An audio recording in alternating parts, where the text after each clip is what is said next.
بسم اللہ الرحمن الرحیم۔ شروع اللہ کے نام سے جو بڑا مہربان نہایت رحم کرنے والا ہے۔ بسم اللہ الرحمن الرحیم۔ بیماری بھگانے والی ایک تسبیح دن میں کسی بھی وقت پڑھیں، رات تک بیماری کو اپنی آنکھوں سے بھاگتا دیکھیں، ڈاکٹر دیکھ کر خود حیران رہ جائے گا۔ السلام علیکم ورحمۃ اللہ وبرکاتہ۔ محترم ناظرین، یہ تسبیح پڑھ لیں، سر سے لے کر پاؤں تک آپ کے جسم کی اندرونی بیرونی ہر بیماری ختم ہو جائے گی، اللہ کے فضل کے ساتھ، اللہ کے کرم کے ساتھ۔ جس گھر میں جو بھی کوئی بیماری میں مبتلا ہو، چاہے وہ چھوٹی سے چھوٹی بیماری ہو یا بڑی سے بڑی بیماری ہو، اور کئی سالوں سے آپ بیماری کا علاج کروا کر تھک چکے ہوں لیکن وہ بیماری ختم ہونے کا نام نہ لے رہی ہو، اگر آپ خود بیمار ہیں تو خود یہ تسبیح پڑھ لیں، جس کا پورا طریقہ میں آپ کو بتانے جا رہا ہوں۔ اگر آپ کے گھر میں کوئی بیمار ہے جس کا علاج کروا کر آپ تھک چکے ہیں تو صبح نہار منہ یہ تسبیح پڑھ کر اس پر پھونک مار دیں یا اس کو پانی پلا دیں تو انشاءاللہ صبح خالی پیٹ کیا گیا یہ تسبیح کا عمل آپ کے جسم کے اندر سے اور جسم کے باہر سے جیسی بھی کوئی بیماری ہوگی انشاءاللہ وہ ختم ہو جائے گی اور آپ کو زندگی میں سکون مل جائے گا۔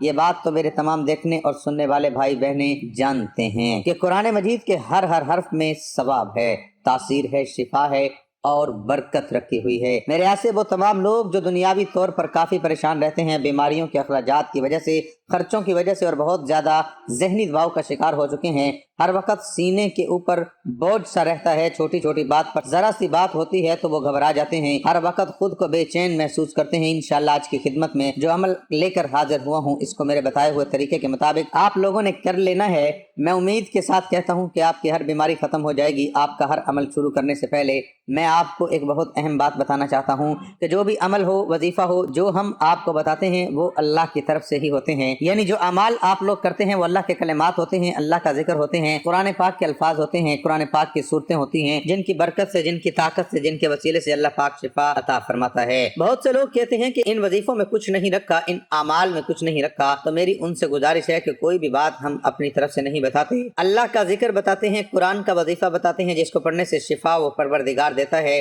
آپ خود جانتے ہیں کہ اللہ کے کلمات میں کتنی طاقت ہوتی ہے، تو ہمیں چاہیے کہ ہم ان وظائف کو سچے دل اور کامل ایمان کے ساتھ ضرور کیا کریں تاکہ ہمیں ان وظائف سے فائدہ حاصل ہو سکے۔ اگر آج کی یہ تسبیح پڑھ لینے سے ڈاکٹروں کے خرچے بچ جاتے ہیں، دوائیوں کے خرچے بچ جاتے ہیں اور مریض صحت یاب ہو جاتا ہے تو آپ بتائیں اس سے بڑی کامیابی، اس سے بڑی بات اور کیا ہو سکتی ہے؟ جو انسان صدیوں سے، کئی سالوں سے بیماریوں کا شکار ہوا ہوتا ہے، اس کی زندگی کی ایک ہی تمنا ہوتی ہے اسے سکون مل جائے، اسے بیماری سے نجات مل جائے، اسے شفا مل جائے۔ اس کے لیے شفا سب سے بڑی نعمت ہوتی ہے۔ ناظرین اکرام، حضرت علی رضی اللہ تعالیٰ عنہ کے پاس ایک شخص آتا ہے اور عرض کرتا ہے مجھے رات کو ٹھیک سے نیند نہیں آتی، رات کو سو نہیں پاتا اور جب صبح اٹھتا ہوں تو پورے جسم میں درد سا رہتا ہے اور وہ درد بڑھتا رہتا ہے۔ جب وہ اپنی بات حضرت علی رضی اللہ تعالیٰ عنہ کو بیان کر چکا تو انہوں نے اس شخص سے فرمایا کہ اے شخص، اگر تم رات کو پانی پیتے ہو تو پانی پینا بند کر دو، کیونکہ ایسا کرنا انتہائی نامناسب ہے اور رات کو پانی پینے سے ایسا درد شروع ہو جاتا ہے کہ اگر اللہ پاک اسے شفا دینا چاہے تو دے سکتے ہیں ورنہ اس کا علاج ناممکن ہے۔ ناظرین اکرام، پانی جسم کے لیے ایک انتہائی اہم چیز ہے۔ جب ہم مناسب مقدار میں پانی نہیں پیتے تو ہمارے جسم میں پانی خشک ہو جاتا ہے اور اکثر رات کے وقت ہمیں پانی کی ضرورت محسوس ہوتی ہے اور لوگ رات کو اٹھ کر پانی پیتے ہیں، لیکن اب جدید میڈیکل سائنس نے بھی رات کو پانی پینے سے منع کر دیا ہے۔ ان کا کہنا ہے کہ بستر پر جانے سے قبل پانی کا استعمال نیند کو متاثر کرتا ہے اور اس عادت کے نتیجے میں بیت الخلاء کے لیے رات کو بار بار اٹھنا پڑتا ہے اور جب انسان گرم بستر سے ایک دم بیت الخلاء جاتا ہے تو جسم ٹھنڈا پڑ جاتا ہے جو صحت کے لیے نقصان دہ ہے۔ اور دوسری بڑی وجہ یہ ہے کہ اس کا تعلق گردوں سے ہے۔ آپ سب جانتے ہوں گے کہ رات کو گردے اپنے کام میں بہت آہستہ ہو جاتے ہیں، یہی وجہ ہے کہ کچھ افراد صبح اٹھنے پر ہاتھوں اور چہروں پر سوجن کا شکار ہو جاتے ہیں، اس لیے رات کو سونے سے پہلے پانی پینا ایسے افراد کے لیے مسئلہ بڑھا سکتا ہے۔ اور تیسری بڑی وجہ، اگر آپ سونے سے پہلے پانی پیتے ہیں تو یہ آپ کی نیند میں مداخلت کی بڑی وجہ بنتا ہے۔ وزن کم کرنے کے لیے پانی کی طرح نیند بھی ایک اہم چیز ہے اور میڈیکل سائنس یہ کہتی ہے کہ 6 سے 8 گھنٹے کی نیند زندگی میں ایک اہم تبدیلی لا سکتی ہے۔ سائنس کے مطابق وہ لوگ جو کم سوتے ہیں اور وہ لوگ جو زیادہ نیند لیتے ہیں ان کے وزن بڑھنے کے خطرات بڑھ جاتے ہیں۔ زندگی میں نیند کی اہمیت سے انکار ممکن نہیں، جس کی کمی بیمار کر سکتی ہے، تو مناسب وقت تک سونا لمبی زندگی کے حصول میں مددگار ثابت ہو سکتا ہے۔ ایک رات کی خراب نیند اگلا دن خراب کر سکتی ہے، یعنی کام پر توجہ نہیں رہتی یا غلط کرنے لگتے ہیں۔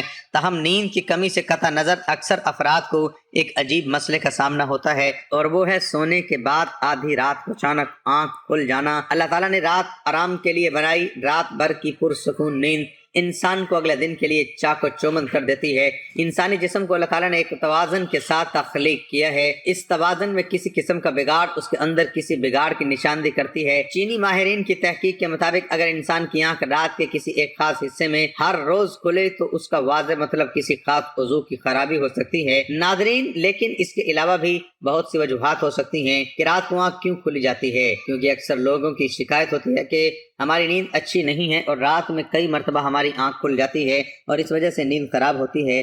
ہم میں سے شاید کوئی بھی ایسا نہیں جو رات میں ایک دو مرتبہ جاگتا نہ ہو، کیونکہ سب ہی کسی فکر یا پریشانی کی وجہ سے اور کبھی برا خواب دیکھنے پر بھی انسان اچانک بیدار ہو جاتا ہے۔ کیا کبھی اس چیز کا مشاہدہ کیا ہے کہ رات 3 سے 5 بجے کے دوران آپ کی عموماً آنکھ کھل جاتی ہے اور اس لمحے کے دوران آپ اچانک سے جاگ جاتے ہیں؟ یقیناً بہت سے لوگوں کے ساتھ ایسا ہوتا ہے، شاید ہم نے کبھی غور نہیں کیا۔ دنیا میں ہر امیر و غریب، نیک و بد کو قدرت کے قانون کے تحت دکھوں اور غموں اور پریشانیوں سے کسی نہ کسی شکل میں ضرور واسطہ پڑتا ہے، اور دنیا مصیبتوں اور غموں اور پریشانیوں کا گھر ہے۔ بعض لوگ اولاد کی نافرمانی کی وجہ سے پریشان ہیں، کچھ لوگ مال و اسباب کے ختم ہو جانے پر غم میں ڈوبے رہتے ہیں، یعنی انسان کسی نہ کسی فکری یا پریشانی کی وجہ سے نیند کی کمی کا شکار ہوتا ہے، اور ان ذہنی پریشانیوں کی وجہ سے رات کو بار بار آنکھ کھلتی رہتی ہے۔ تو چلیں نبی کریم صلی اللہ علیہ وسلم کی احادیث مبارکہ کی روشنی میں آپ کو بتاتے ہیں کہ ایسا کیوں ہوتا ہے، اور پھر جدید سائنس کی روشنی میں بھی بتائیں گے۔ اگر دوبارہ آپ کے ساتھ ایسا ہو تو اس وقت آپ کو ایسا کیا کرنا چاہیے جس سے آپ کو زندگی کی ہر خوشی مل جائے۔ اگر آپ رات کو اچانک نیند سے بیدار ہو جاتے ہیں، آپ کسی مرض میں مبتلا نہیں بلکہ خوش نصیب انسان ہے، کیونکہ اس لمحے کے دوران آپ کا رب آپ کو یاد کرتا ہے۔ یہ رحمت کے فرشتے ہوتے ہیں جو آپ کو بار بار نیند سے اٹھاتے ہیں۔ رات کے وقت اللہ تعالیٰ اپنے بندوں کے زیادہ قریب ہوتا ہے تاکہ وہ ان کے لیے رحمت اور توبہ کے دروازے پوری طرح کھول دے۔ حضرت ابو ہریرہ رضی اللہ عنہ سے مروی ہے کہ حضور اکرم صلی اللہ علیہ وسلم نے فرمایا، ہمارا پروردگار ہر رات آسمانی دنیا پر نزول فرماتا ہے۔ جب آخری تہائی حصہ باقی رہ جاتا ہے تو آواز دیتا ہے، کون ہے جو مجھ سے دعا کرے میں اس کی دعا قبول کروں؟ کون ہے جو مجھ سے سوال کرے میں اس کی مطلوبہ چیز عطا کروں؟ کون ہے جو مجھ سے بخشش طلب کرے اور میں اسے بخش دوں؟ ہے کوئی توبہ کرنے والا میں اس کی توبہ قبول کروں؟ ہے کوئی سائل جسے میں عطا کر دوں یہاں تک کہ صبح طلوع ہو جاتی ہے؟ اسی طرح ایک اور حدیث مبارک ہے، حضرت ابو سعید خدری رضی اللہ عنہ اور حضرت ابو ہریرہ رضی اللہ عنہ سے مروی ہے، وہ بیان کرتے ہیں کہ رسول اکرم صلی اللہ علیہ وسلم نے فرمایا، اللہ تعالیٰ توقف کرتا ہے حتیٰ کہ 1/3 رات گزر جاتی ہے تو آسمانی دنیا پر نزول فرماتا ہے اور آواز دیتا ہے کہ ہے کوئی مغفرت کا طلبگار میں اس کی مغفرت کروں؟ ہے کوئی توبہ کرنے والا میں اس کی توبہ قبول کروں؟ اور ہے کوئی سائل میں اسے عطا کروں؟ ہے کوئی دعا کرنے والا میں اس کی دعا قبول کروں؟ حتیٰ کہ فجر طلوع ہو جاتی ہے۔ ناظرین، ان احادیث کا مقصد یہ ہے کہ آپ کو اس قیمتی وقت کی اہمیت بتاتے چلیں کہ یہ وقت کتنی اہمیت کا حامل ہے۔ جب ہمارا مالک خود ہی آواز دیتا ہے، مانگ لو مجھ سے جو ابھی اس وقت مجھ سے مانگتا ہے۔ اگر آپ کی آنکھ رات کو کھل جاتی ہے تو فوراً اٹھ جائیں اور اپنے رب سے اپنے لیے مانگ لیں۔ سیدنا عبادہ بن صامت رضی اللہ عنہ سے روایت ہے کہ انہوں نے نبی اکرم صلی اللہ علیہ وسلم کو فرماتے ہوئے سنا، جو شخص رات کو اٹھے اور دعا کرے یا اللہ مجھے بخش دے، اس کی دعا قبول ہوگی۔ اگر وہ وضو کرے اور نماز پڑھے تو نماز قبول ہوگی۔ یہاں نماز سے مراد تہجد ہے۔ دوسری حدیث سنیے، حضرت سیدنا ابو سعید خدری رضی اللہ عنہ روایت کرتے ہیں کہ میں نے نبی کریم صلی اللہ علیہ وسلم کو فرماتے ہوئے سنا کہ جب تم میں سے کوئی شخص ایسا خواب دیکھے جسے وہ پسند کرتا ہے تو وہ اللہ کی طرف سے ہے، اسے اللہ کا شکر ادا کرنا چاہیے، اور اگر اس کے علاوہ کوئی ایسی چیز دیکھے جسے وہ ناپسند کرتا ہے تو وہ شیطان کی طرف سے ہے، تو اس لیے اس کے شر سے پناہ مانگے، اس کا ذمہ اور اس کا ذکر کسی سے نہ کرے تو وہ اس کو نقصان نہیں پہنچائے گا۔ اکثر لوگ برے خواب بیان کر رہے ہوتے ہیں اور تعبیرات پوچھ رہے ہوتے ہیں، تو اس بات کو ملحوظ رکھیں کہ بہتر ہے کہ آپ برے خوابوں کی تعبیر نہ پوچھیں، اور جب کبھی رات کو آنکھ کھلے تو نبی کریم صلی اللہ علیہ وسلم کے ان فرامین پر ضرور عمل کریں، اور اگر آپ کا بستر سے اٹھنے کو دل نہیں کرتا تو پہلی حدیث مبارک پر عمل کر کے 2 سے 5 منٹ کے لیے دعا کریں، اے اللہ مجھ پر اپنی رحمت فرما اور اس مقدس لمحے سے فائدہ اٹھانے کی ہمت اور توفیق عطا فرما۔ اس وقت میں آپ کو بار بار پکارا جاتا ہے کہ انسان کو جس مقصد کے لیے پیدا کیا گیا ہے اسے پہچانو اور اسے پورا کرو۔ ناظرین گرامی، قرآن مجید میں اللہ تعالیٰ نے اپنے مومن بندوں کی یہ صفت بیان فرمائی ہے کہ وہ رات کے وقت تھوڑا سوتے ہیں اور آخر رات میں مغفرت مانگا کرتے ہیں۔ ناظرین، ہر چیز کے پیدا ہونے کا اور پرورش پانے کا ایک خاص موسم ہوتا ہے۔ ہریالی اور خوبصورتی بہار کے موسم میں دیکھنے کو ملتی ہے۔ اسی طرح چاند 29 دن کے سائیکل کے بعد پھر سے چکر لینا شروع کر دیتا ہے۔ اسی طرح رات کے پچھلے حصے میں روحانی دنیا کی بہار کا موسم ہوتا ہے، رحمت کے نزول کا وقت ہوتا ہے، اور اللہ تعالیٰ چاہتا ہے کہ بندہ اپنی نیند سے اٹھے اور اپنی خواہشوں کا اظہار کرے۔ اس وقت رب کائنات تمام خزانے بانٹنے کے لیے بےتاب ہوتا ہے۔ اس کے علاوہ جدید سائنس بھی کہتی ہے کہ نماز ایک بہترین ورزش ہے، اس کے ہر رکن کے الگ الگ فوائد ہیں۔ نماز سے جسم کی تمام بیماریاں ختم ہو جاتی ہیں، اس لیے نبی کریم صلی اللہ علیہ وسلم نے 1400 سال پہلے حکم دیا۔ آج اربوں روپے خرچ کر کے سائنس اس کو سچ ثابت کرنے لگی ہے، لیکن کچھ کاٹ کے الو اب بھی اسلام میں کیڑے نکالنے پر گامزن ہے اور ہمیشہ ہی منہ کی کھاتے ہیں۔ ناظرین، اگر آپ کی اس وقت آنکھ کھلتی ہے تو ضرور اٹھیے، وضو کیجیے تاکہ آپ اچھی طرح جاگ جائیں اور پاک ہو جائیں، یا کچھ دیر کے لیے لمبے لمبے سانس لیں، زور سے سانس کو باہر نکالیں تاکہ جسم سے بیماریاں خارج ہوں، اور سجدہ کرتے وقت جب آپ نیچے کو جھکتے ہیں تو دماغ کو زیادہ خون ملتا ہے۔ نماز میں سجدے کی حالت میں بندہ مومن کے لیے اللہ کی بندگی کے حوالے سے بہترین حالت ہے، اور یہی دعا کے لیے سب سے اچھا موقع ملتا ہے۔ اور ایسا کیوں نہ ہو، کسی مومن کے لیے اپنے رب کے سامنے عاجزی اور پستی کو اختیار کرتے ہوئے اپنے پیشانی کو جھکانا اور اس کے قدموں میں رکھ دینا بہت محبوب ہوتا ہے۔ اس کے نتیجے میں اللہ تعالیٰ اپنے بندوں کو بہترین سے نوازتا ہے اور اپنے قرب کا شرف بخشتا ہے۔ رات کو تہجد کے بارے میں حق تعالیٰ کا ارشاد ہے، اور رات کے کچھ حصے میں تہجد پڑھ لیا کرو جو آپ کے حق میں زائد چیز ہے۔ کیا عجب ہے، آپ کا رب آپ کو مقام محمود میں جگہ دے۔ مقام محمود مقام شفاعت کبریٰ ہے، جس پر قیامت کے دن فیض ہو کر آپ صلی اللہ علیہ وسلم اپنی امت کی بخشش کرائیں گے۔ مذکورہ ارشاد کی روشنی میں مسلمانوں کو چاہیے کہ رات کو جس وقت آنکھ کھل جائے وضو کر کے 2 رکعت، 4 رکعت، 6 رکعت، 8 رکعت، جس قدر طاقت اور فرصت ہو، دل کی رغبت ہو، پڑھ لیا کریں۔ تہجد کا ثواب مل جائے گا۔ اللہ تعالیٰ نے انسان کو اس دنیا میں صرف اور صرف اپنی عبادت، اپنی معرفت اور اپنی پہچان کروانے کے لیے بھیجا ہے، تاکہ وہ اللہ تعالیٰ کی عبادت اور اس کی بندگی کر کے، اس کی ذات کو پہچان کر، اس کی معرفت حاصل کر کے اس دنیا میں اللہ تعالیٰ کو راضی کر لے، اور پھر آخرت کی ہمیشہ ہمیشہ کی زندگی عیش و عشرت اور راحت و آرام میں بسر کرے۔ یہی وجہ ہے کہ حضرت انبیاء علیہم الصلاۃ والسلام، صحابہ کرام رضی اللہ عنہم نے اپنے تمام شعبہ زندگی، غمی و خوشی، تنگ و دستی و فراوانی کے ہر وقت، ہر لمحے اس عظیم مقصد کو یاد رکھا، اور وہ اس میں کامیاب بھی رہے۔ وہ دنیاوی کاروبار، زراعت و تجارت، صنعت و حرفت وغیرہ بھی کرتے تھے، لیکن ان کے دل ہمیشہ اللہ تعالیٰ کی محبت و الفت میں مست و سرشار رہتے، اور کسی وقت بھی اس کی یاد سے غافل نہیں رہتے تھے۔ ایسے ہی لوگوں کے بارے میں اللہ تعالیٰ نے قرآن مجید میں فرمایا، یہ وہ لوگ ہیں کہ جنہیں کوئی تجارت یا کوئی خرید و فروخت نہ اللہ کی یاد سے غافل کرتی ہے، نہ نماز قائم کرنے اور نہ زکوٰۃ دینے سے۔ یہی وہ لوگ ہیں جو رات جیسے پرسکون وقت میں بھی راحت و آرام کے بجائے اپنے محبوب حقیقی کے سامنے عبادت و بندگی کے لیے دستے بستہ کھڑے ہوتے ہیں، اور نماز میں اس کے سامنے زار و نیاز میں مشغول ہو جاتے ہیں۔ اللہ تعالیٰ نے انہی لوگوں کا قرآن مجید مختلف انداز میں ذکر فرمایا ہے۔ چنانچہ ایک جگہ ارشاد ہے، ان کے پہلو رات کے وقت اپنے بستروں سے جدا رہتے ہیں، وہ اپنے رب کو ڈر اور امید کے ملے جلے جذبات کے ساتھ پکار رہے ہوتے ہیں، اور ہم نے ان کو جو رزق دیا ہے وہ اس میں سے نیکی کے کاموں میں خرچ کرتے ہیں۔ چنانچہ کسی متنفس کو کچھ پتہ نہیں کہ ایسے لوگوں کے لیے آنکھوں کی ٹھنڈک کا کیا سامان ان کے اعمال کے بدلے میں چھپا کر رکھا گیا ہے۔ ایک دوسری جگہ ارشاد ہے، وہ رات کے وقت کم سوتے تھے اور سحری کے اوقات میں استغفار کرتے تھے۔ حضرت عبداللہ بن سلام رضی اللہ عنہ فرماتے ہیں کہ جب حضور اقدس صلی اللہ علیہ وسلم مدینہ منورہ تشریف لائے تو لوگ آپ صلی اللہ علیہ وسلم کی طرف دوڑنے لگے اور کہنے لگے کہ حضور صلی اللہ علیہ وسلم تشریف لائے ہیں۔ میں بھی لوگوں کے ساتھ آیا تاکہ دیکھوں کہ واقعی آپ صلی اللہ علیہ وآلہ وسلم نبی ہیں یا نہیں۔ میں نے آپ صلی اللہ علیہ وسلم کا چہرہ مبارک دیکھ کر کہا کہ یہ چہرہ جھوٹے شخص کا نہیں ہو سکتا۔ وہاں پہنچ کر جب سب سے پہلا ارشاد حضور صلی اللہ علیہ وسلم کی زبان سے سنا وہ یہ تھا کہ لوگوں، آپس میں سلام کا رواج ڈالو اور غربا کو کھانا کھلاؤ اور صلح رحمی کرو، اور رات کے وقت جب سب لوگ سوتے ہوں تہجد کی نماز پڑھا کرو تو سلامتی کے ساتھ جنت میں داخل ہو جاؤ گے۔ حضرت علی رضی اللہ تعالیٰ عنہ سے مروی ہے کہ حضور اقدس صلی اللہ علیہ وسلم نے ارشاد فرمایا کہ جنت میں ایسے بالا خانے ہیں جو آبگینیوں کے بنے ہوئے معلوم ہوتے ہیں، ان کے اندر سب چیزیں باہر سے نظر آتی ہیں۔ صحابہ رضی اللہ عنہم نے عرض کیا، یا رسول اللہ، یہ کون لوگ ہیں؟ یہ کن لوگوں کے لیے ہیں؟ حضور صلی اللہ علیہ وسلم نے فرمایا، جو اچھی طرح سے بات کریں اور غرباء کو کھانا کھلائیں اور ہمیشہ روزے رکھیں، اور ایسے وقت میں رات کو تہجد پڑھیں جب کہ لوگ سو رہے ہوں۔ حضرت بلال حبشی رضی اللہ عنہ سے روایت ہے کہ رسول اللہ صلی اللہ علیہ وسلم نے ارشاد فرمایا کہ تم رات کے جاگنے کو لازم پکڑو، کیونکہ یہ تم سے پہلے صالحین اور نیک لوگوں کا طریقہ ہے، اور رات کا قیام اللہ تعالیٰ کی طرف سے تقرب کا ذریعہ ہے اور گناہوں کے لیے کفارہ ہے اور گناہوں سے روکنے اور حسد سے دور کرنے والی چیز ہے۔ قیام اللیل تو میری آپ سب بھائیوں بہنوں سے گزارش ہے کہ جو تسبیح میں آپ کو بتانے جا رہا ہوں وہ تسبیح کون سی ہے۔ آج جو طریقہ میں آپ کو بتانے جا رہا ہوں اس طریقے سے آپ نے تسبیح کرنی ہے، پھر دیکھیں اللہ پاک آپ کو شفا عطا فرما دیں گے، صحت والی زندگی عطا فرما دیں گے۔ لیکن جب کوئی ڈاکٹر میڈیسن دیتا ہے تو اس کا پورا طریقہ بتاتا ہے کہ اس میڈیسن کو آپ نے اس طریقے سے استعمال کرنی ہے جو طریقہ میں نے آپ کو بتایا ہے۔ اگر آپ ڈاکٹر کے طریقے کے خلاف جائیں گی، اپنی مرضی سے وہ میڈیسن استعمال کریں گے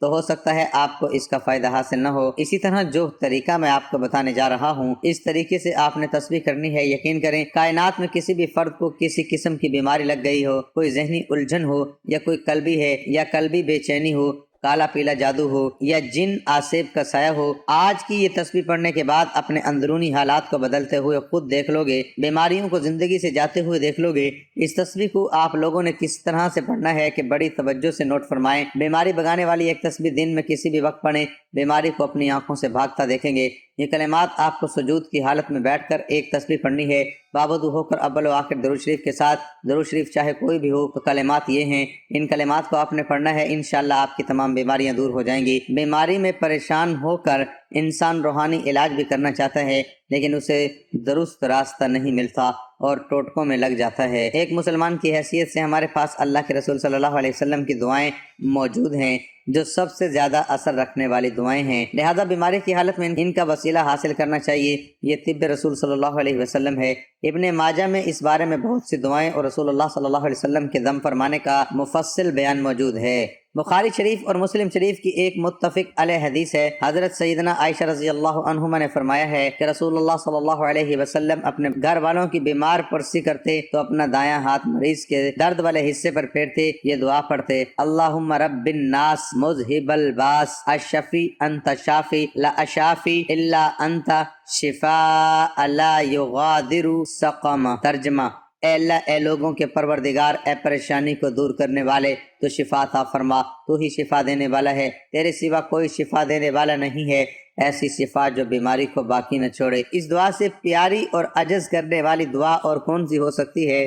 یہ دعا آپ کسی بیماری کے لیے کریں، کسی بھی بیماری سے نجات کے لیے آپ اس عمل کو لازمی کر لیں۔ جب یہ عمل پورا ہو جائے تو اپنے سامنے ایک پانی کا گلاس لازمی رکھ لیں۔ یہ عمل پورا ہونے کے بعد اس پانی کے گلاس پر پھونک مار کر وہ پانی آپ خود پی لیں۔ اگر آپ کسی بیماری میں مبتلا ہیں تو آپ خود اس پانی کو پی لیں، نہیں تو اس مریض کو وہ پانی پلا دیں۔ پانی پھونک مار کر خود بھی پی لیں اور گھر میں بھی جو کوئی بیمار ہے اس کو بھی پلا دیں۔ ایک دن یہ عمل کر لیں، یقین مانے دوسرے دن جب آپ اس عمل کو کریں گے، اس کی نیت کریں گے تو مریض کی طبیعت بہتر ہونا شروع ہو جائے گی۔ اس تسبیح میں اتنی برکت، اتنی طاقت رکھی ہوئی ہے، اگر آپ کا مریض کسی بھی ہسپتال میں ICU میں بھی پڑا ہوا ہے تو اس کو بھی آپ اس طرح کا یہ عمل کر کے وہ پانی پلا دیں تو مریض اٹھ کر بیٹھ جائے گا۔ قرآن پاک میں بہت ہی زیادہ شفا ہے، ہر صورت میں برکت رکھی گئی ہے، طاقت رکھی گئی ہے۔ میرے وہ تمام بھائی بہنیں جو اپنے گھر میں بیماریوں کی وجہ سے چاہے وہ چھوٹی ہوں یا بڑی ہوں پریشان رہتی ہیں تو